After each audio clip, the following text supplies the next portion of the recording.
Good Tavach, Shavua Tov, everybody, and welcome. A new week, new life. And where do we get life from? Shimon, come closer. Can someone bring Shimon Leib over here, please? Bring Shimon Leib over here. Over here. Shimon Leib, right over here. The elders come to the Mizrach Vant. Welcome, folks. We start a new week, a new Torah portion. We are learning Parshas Teitzei in the book of Devarim, Deuteronomy. Let us get right into the reading because there is a lot here. We're going to have online people joining us. We just went online, live. We have over here, Kenai Nahara. You can take a look. You know, Good morning. Here. Morning, everyone. Everybody is alive and well here. Okay. We have it on the screen over here. You see it on the screen. Okay. So we are in chapter 21, verse number 10. Ki Teitzei, I'm going to be translating in the literal, not contextually, so you can get the translation of the word. Ki Teitzei, when you go out lemelchama, to battle, to war, al oivecha, upon your enemy, benosnu, and he will give, Hashem Elokecha, Hashem your God will give, biyadecha, in your hands, shavisa shivya. In other words, he'll give you victory in your hands, veshavisa shivya, and you will take captives. And you will take captives. Rashi in number 10. Sorry, my father said he can't hear you. He just wants to switch. Sit over here? Yeah. Yeah, for sure. Come.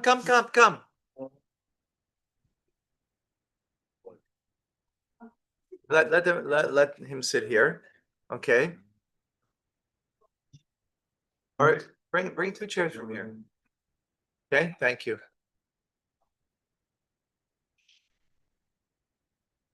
Okay. Okay? Yeah. Oh, thank you. Thank you so much. Okay, he's gonna help you. Can you help him sit down also? Okay, he's bringing him another chair.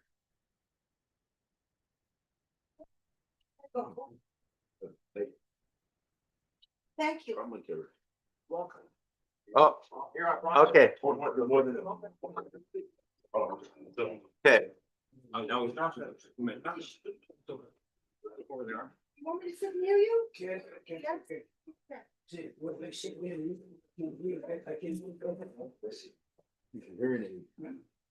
Thank you. Okay. Rashi in number 10. He can hear with his eyes.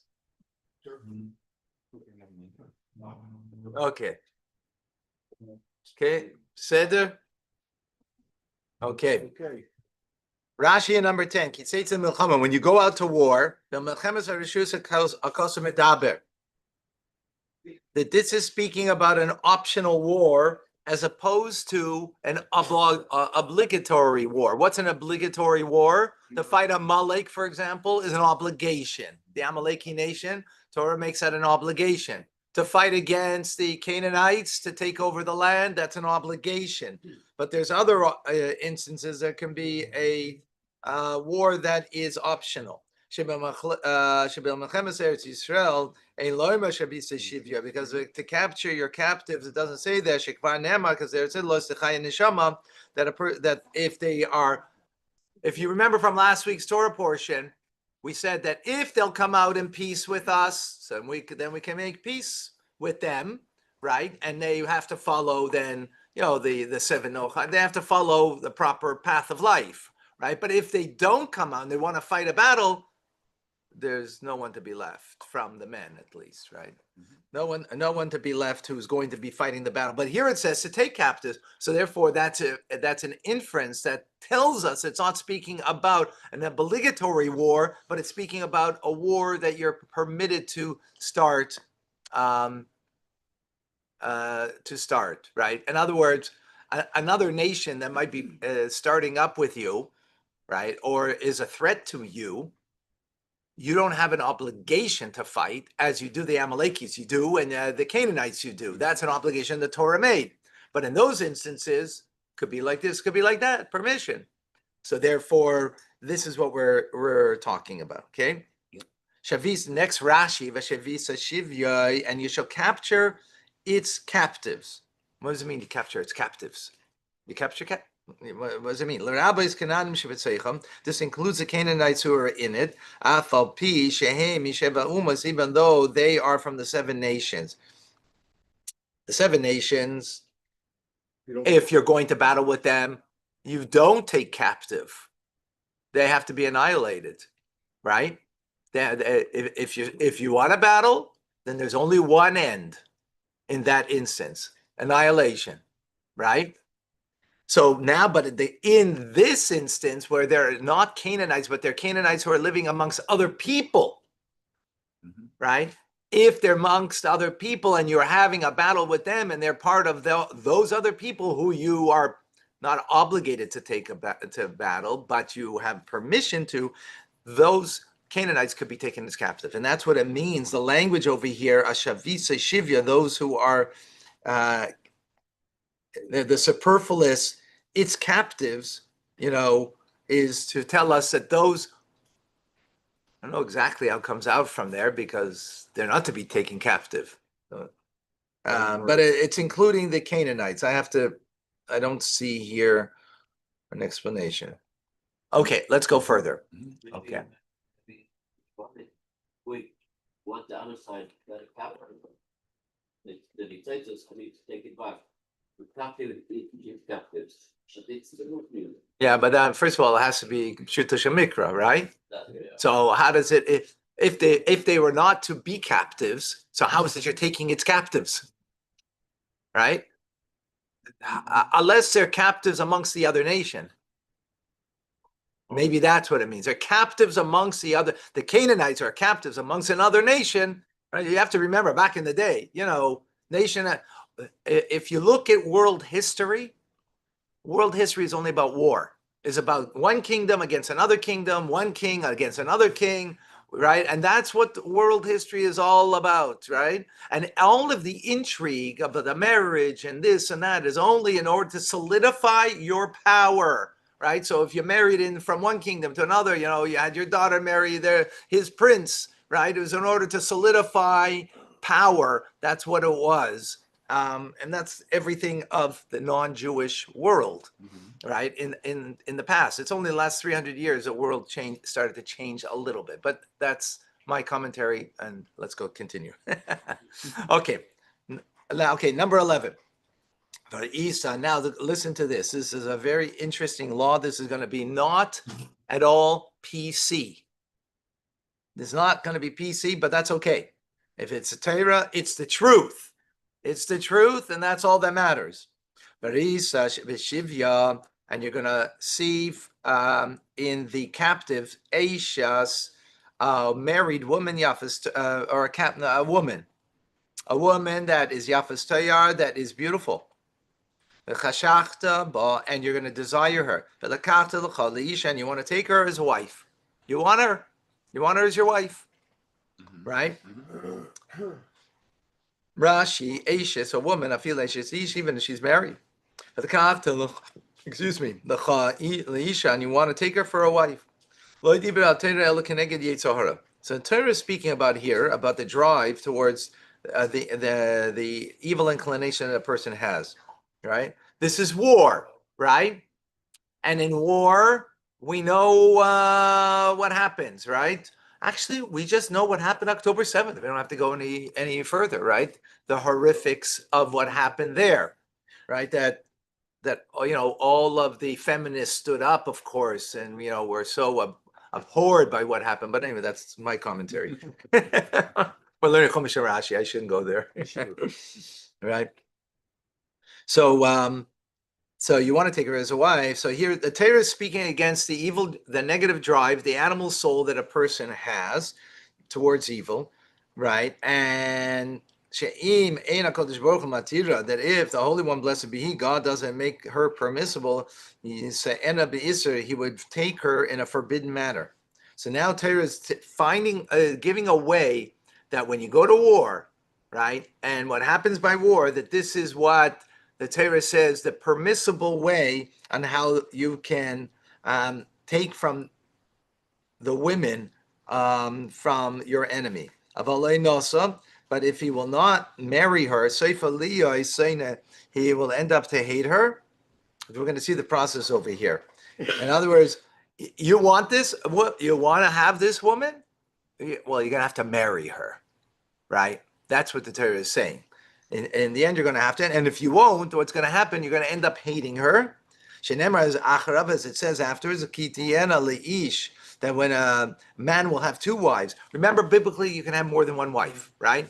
So we're going on a biblical understanding over here. You can have more than one wife. So now this guy's married. He went to war. He can have another wife, right?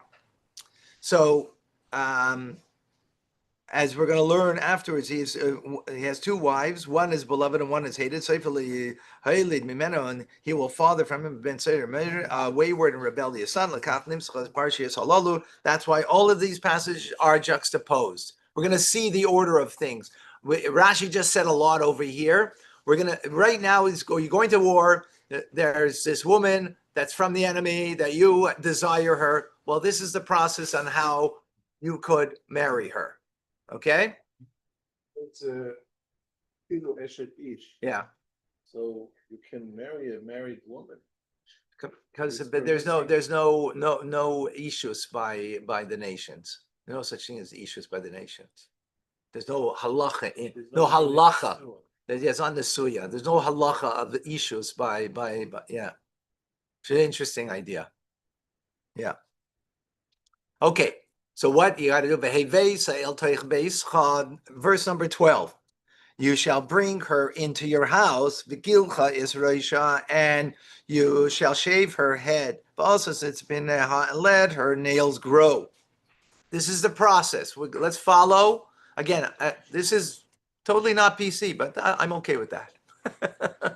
It's a Torah, it's the truth, right? But let's learn it, okay? Also, now let her nails grow. To Godlim, you should grow them in order that she should become repulsive to you.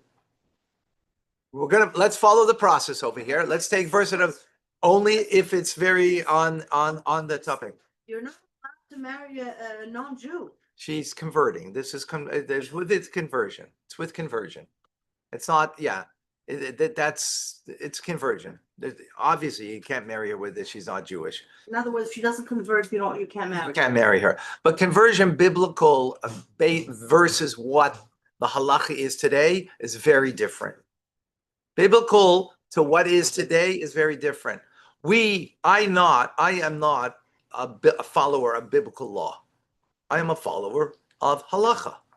Right? Halacha is the path that we take, and it's based on biblical law, but it is not biblical law that we follow today. We follow Jewish law based on the sages from thereafter, but that's a whole discussion that we spoke about yesterday.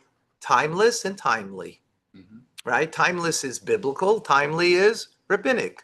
We have to marry the two, and that's what we spoke about yesterday. But we have so much to learn over here that we won't have time to finish it all. So I'm not going to take any more questions, okay? And I'm even not going to make comments. It's just going to be hard. Right? Yeah, because there's a lot here, and I want to make sure we get through it, okay? Yes.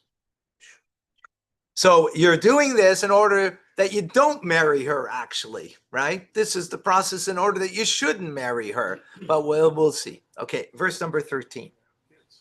And you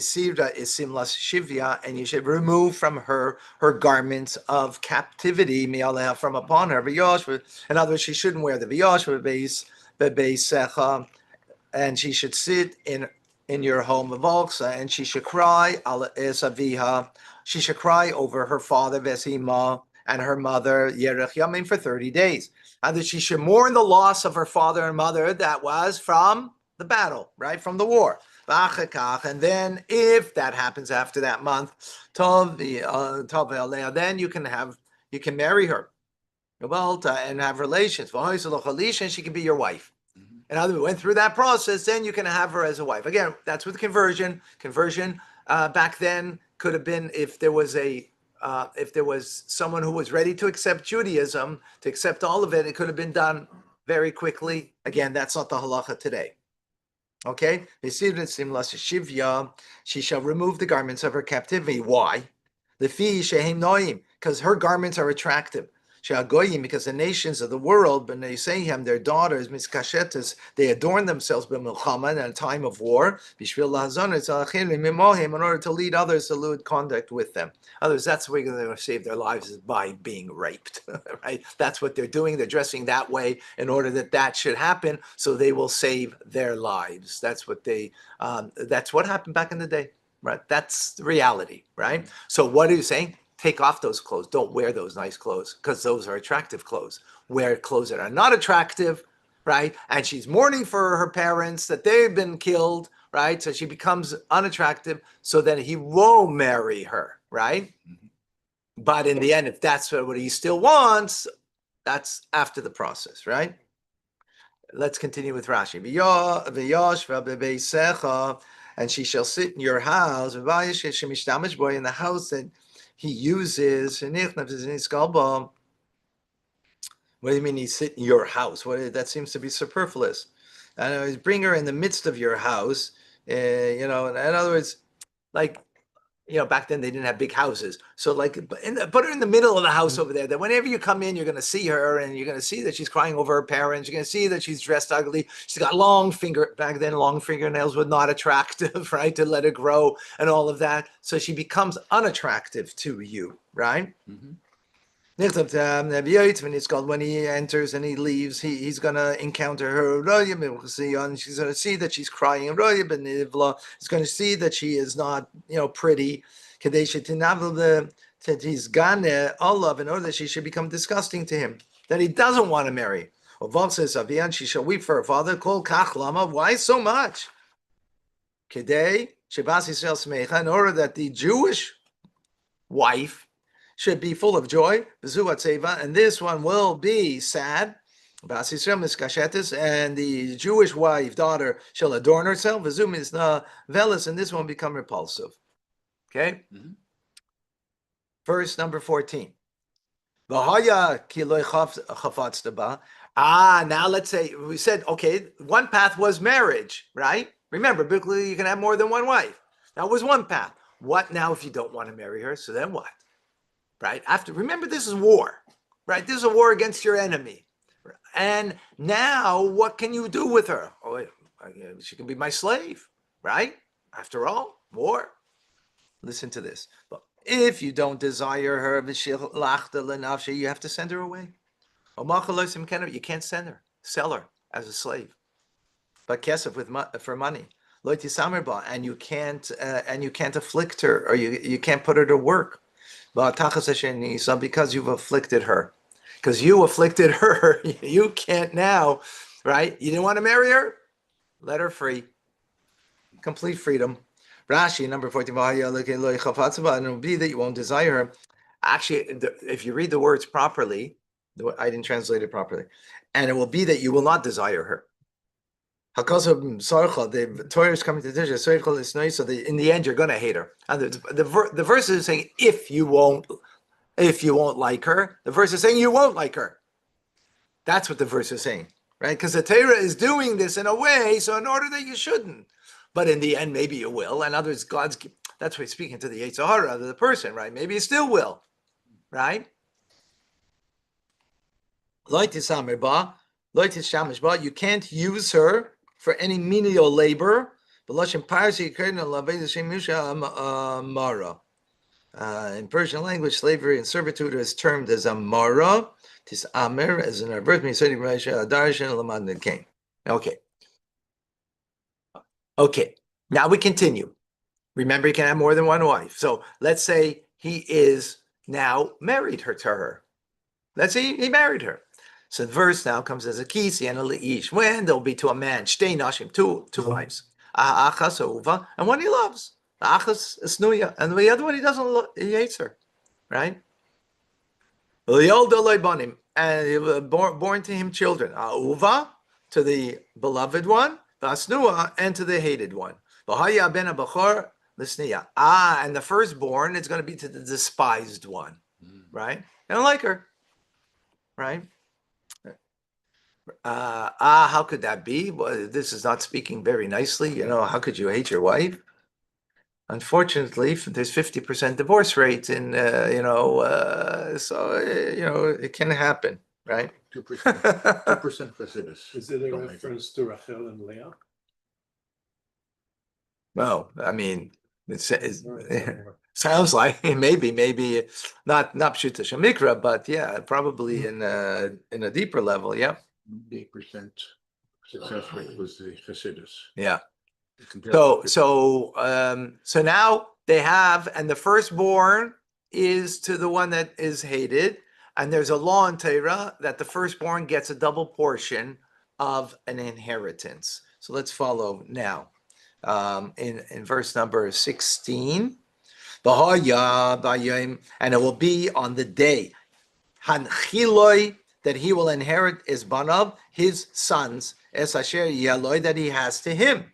Lo yuchal levaker es ben ha'uva apnei ben ha'asnua ha'bechor. He's not able to show a favoritism to the son of his beloved wife over the son of his hated wife, because the son of the hated wife is the firstborn.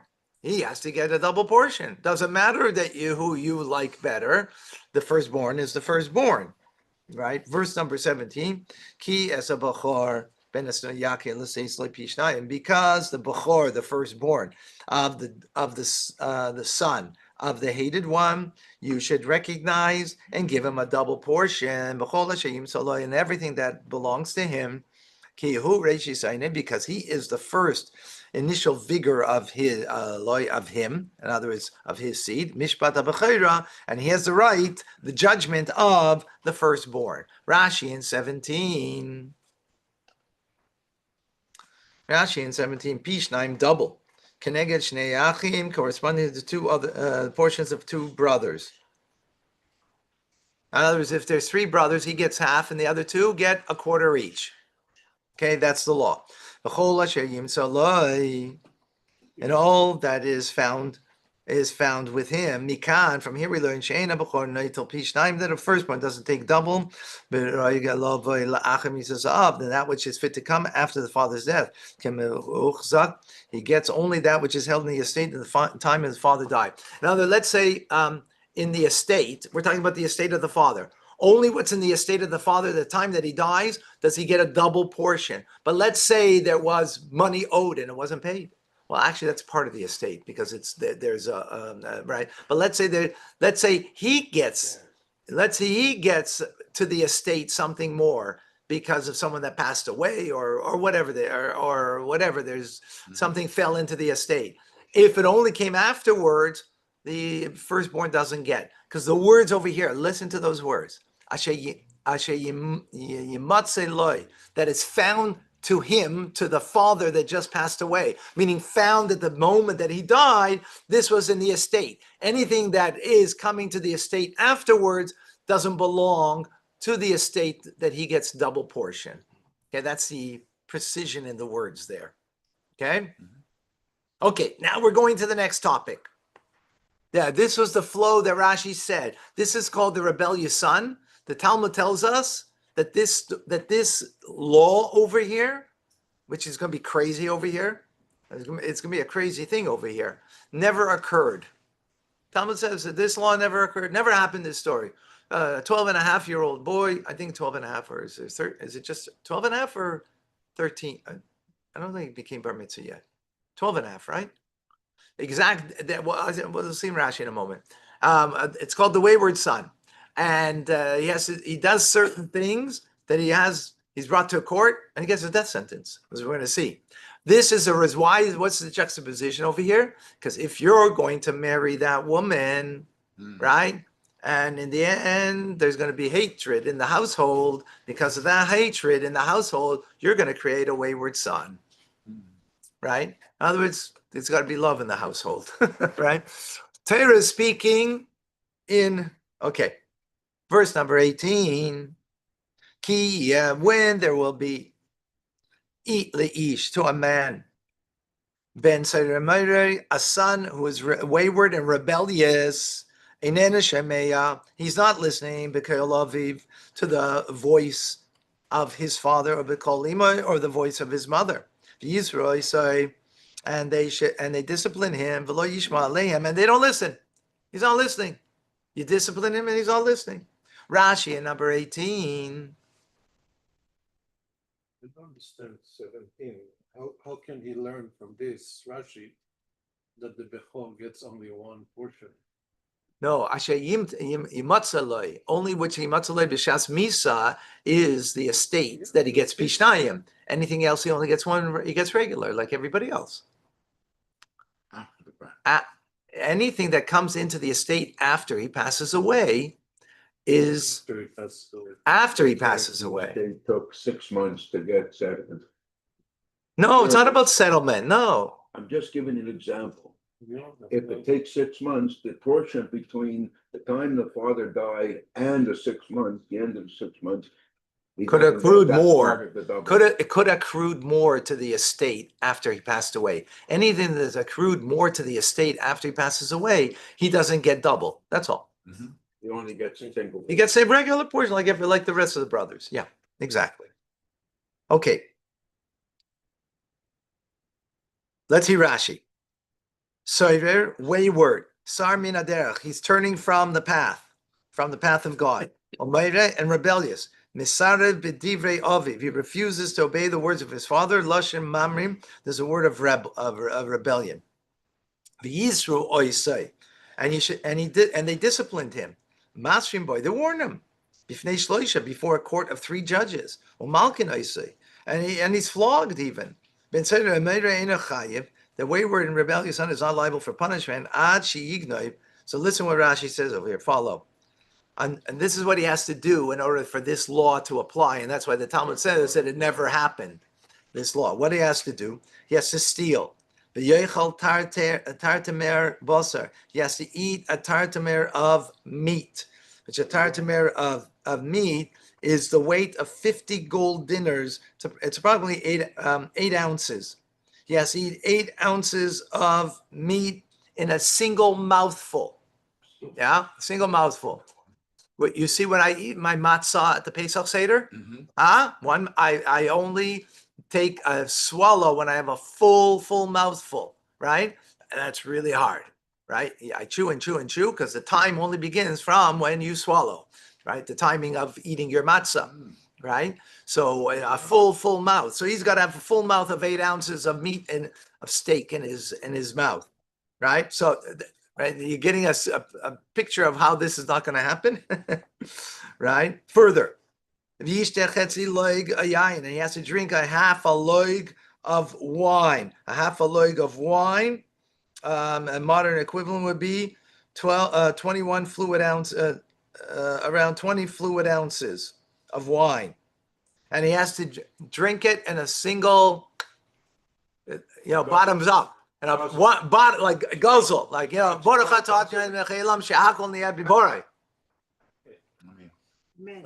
I'm not gonna do it. I'm not gonna do it. I don't want you to think I've been saying it. Right? Yeah, it has to do that.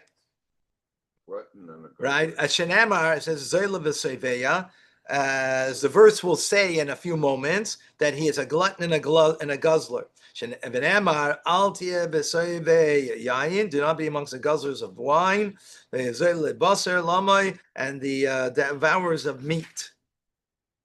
Wow. Okay, continuing Rashi, and this wayward and rebellious son is killed. Al Shem Seifa, because of his end. Right? In other words, because of the things that he's doing, his end is going to be a better end. So let him be killed now. Which killing is what in one word in Hebrew or in English? When you die, a kapara, an atonement. It's an atonement. Death is not a bad thing. It's a painful thing. It's a painful thing when someone dies, right? It's not a bad thing because God is the one who kills. right? God is the one, right? So Torah, when there's a death sentence, it's not a bad thing, right? It's a painful thing for those who are left behind and for that person who dies, right? But it is an atonement. So there is an atonement over here. So this is his atonement in order that, and that in the end, he shouldn't become even worse than what he is today. Al Shem Seifel, because of his end, he arrives, foresees the culmination of this kind of behavior. Seif Shemechale moment of his, he's going to exhaust all of his father's money, and he's going to seek to maintain his habit, and he's not going to find money. He's going to be at the crossroads. Last name he's going to rob people. Torah says, let him die innocent. He's kind of innocent that he's still, remember, I think he's 12 and a half. And there's only a 6-month period that this law applies for this child. Right? And it's only I'm sorry, it's only a boy. It's not Only a boy, yeah. not a girl. Only a boy. And he should not die guilty. Now, obviously, I want to express over here, we're only learning Chumash and Rashi, which means a simple meaning of the text, as opposed to the deeper understanding of why Torah is telling us this. If it's a law that never happened, what's the point? Why is it saying that? That's another time I can, Shabbos will bring about it if you want. This Shabbos I'll speak about it if you want. Oh, we're almost, because, we might, okay, let's continue. Okay, maybe I'll give a word over here. Okay, verse number 19. They have to grasp him, the father and mother. Remember, they've warning him till now, right? In the court of law. So number 19. And they have to, and they have to take him out, right, to the elders of the city, of his city, and to the gate of his place. No Rashi.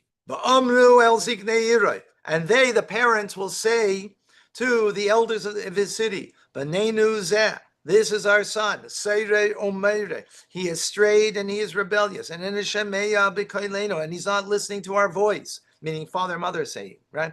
Zoilel v'soiveya. He's a glutton and he's a guzzler.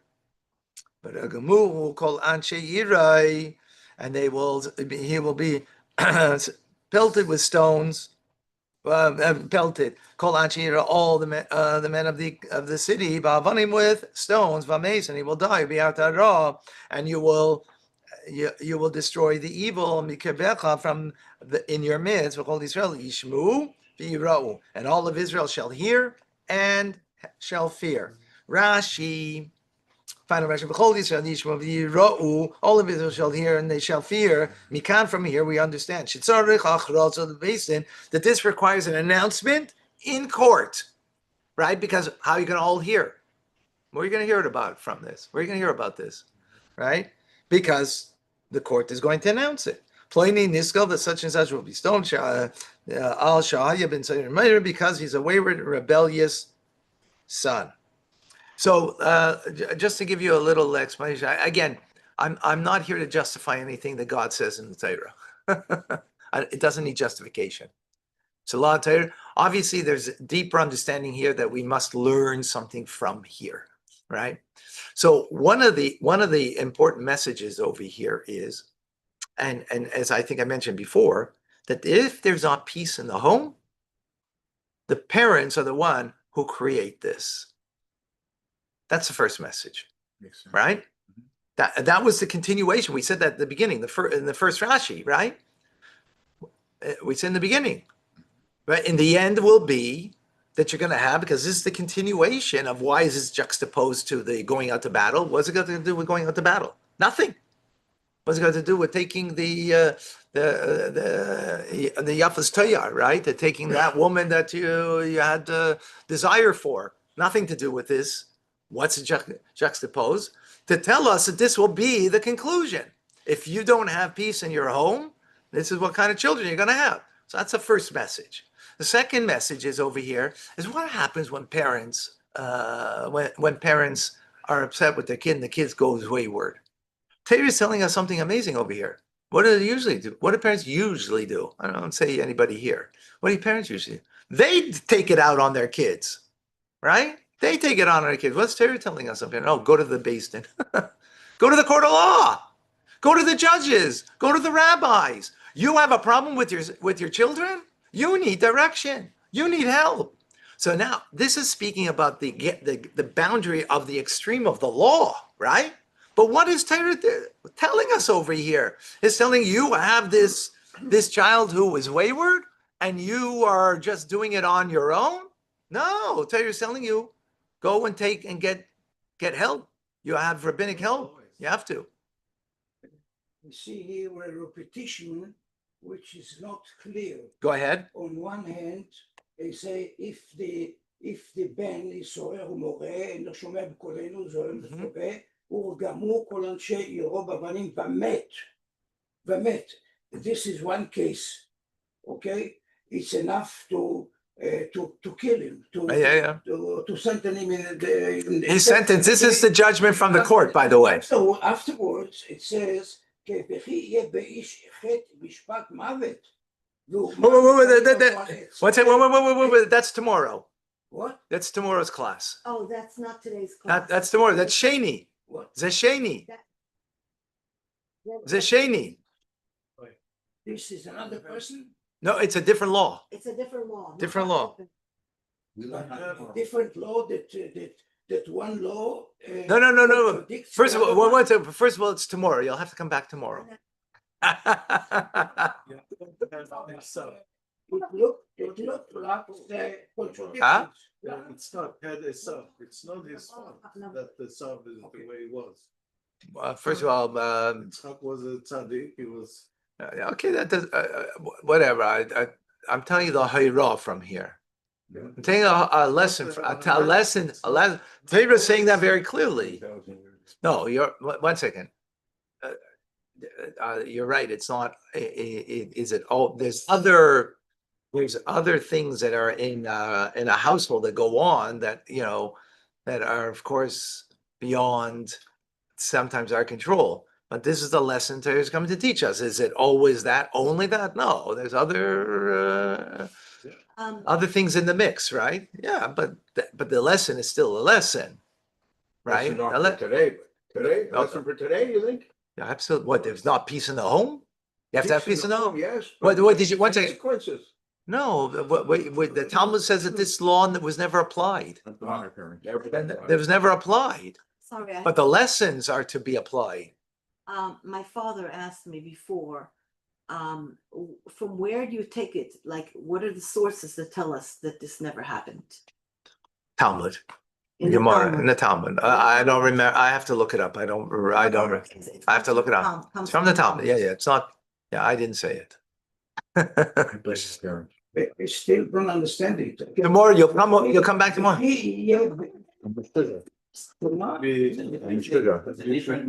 Married. מחר הוא מלמד את זה.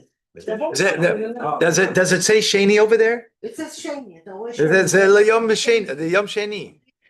The יום שני. נגמרו. On Friday also you have this class, Friday Yeah. morning, so it's like Sunday to Friday. Sunday to Friday. Tomorrow it'll be at 8:40. Monday through Friday is at 8:40, an hour earlier. Monday we At get an hour. 8:40. At 8:40, yeah, at 8:40. Prepare a chair for them. Prepare a chair for you. You understand what I said? Yeah, thank you. אוקיי, בעזרת השם, מחר נדבר על זה. מחר נדבר על זה. תבוא מחר. נבוא מחר ונדבר על זה. Okay, I'm gonna look for another thought. Give me a second here. Let's see what the Rebbe has to say. By the way, everybody stay for Tanya because we have something unbelievable in Tanya today. You understand what my question? חיים כולכם היום. לא, הוא מדבר על פסוק שני, מחר נבוא מחר תחבר את שני מחר הוא יחבר את זה, נדבר על זה. לא. So just in Chassidus explains like this. Let's go to the first verse. הוא משהו. Let's go to the first verse number 10. When you go out to battle, life is a battle. We have to know that life is a battle. What's it a battle? Is it a battle between me and you? Yes, sir. It's between me and me. Right, exactly. Right? My godly soul and my animal soul. That's the battle. So we need to know. We think that we might feel that my animal soul is overpowering me. I am out of control. We need to know al oivecha. Listen to the Hebrew. Al means upon. That's an unusual term. When you go to battle, it's with your enemy, against your enemy. Why does it say al, upon?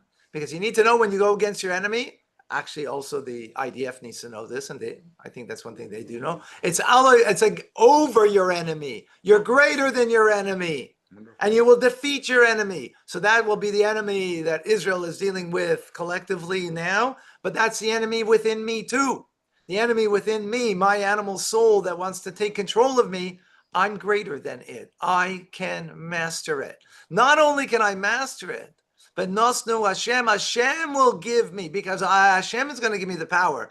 He's going to give me that power that I can overcome biyadecha, that I will be victorious. But not only this, one second. It's not, Yetzirah is just one. Why is it oivecha? Why it's oivech? It's plural. It's enemies. It's not one enemy. Yetzirah is just one enemy. Good question. Sorry. I have to, no. Good question. I have to think about that. I don't have an answer immediately, but very good question. But Shavisa Shivyoy, and in the end, not only will you defeat the enemy, but you'll take captives. Who are you going to take? Who's captive in this metaphor? Who's the captive?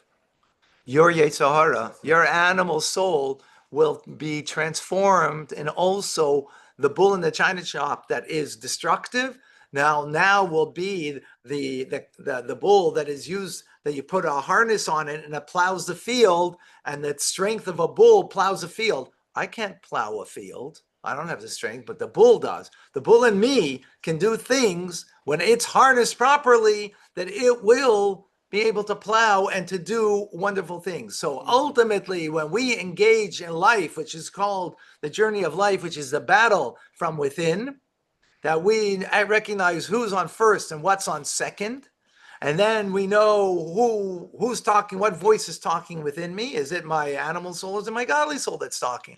And when I recognize that, where the battle is, we have the power within us to not just overcome it, but to take from the negativity and transform it into a power that's going to be used in a positive way. And with that, we're going to go to Tanya to learn how we could do that in an amazing way. Thank you.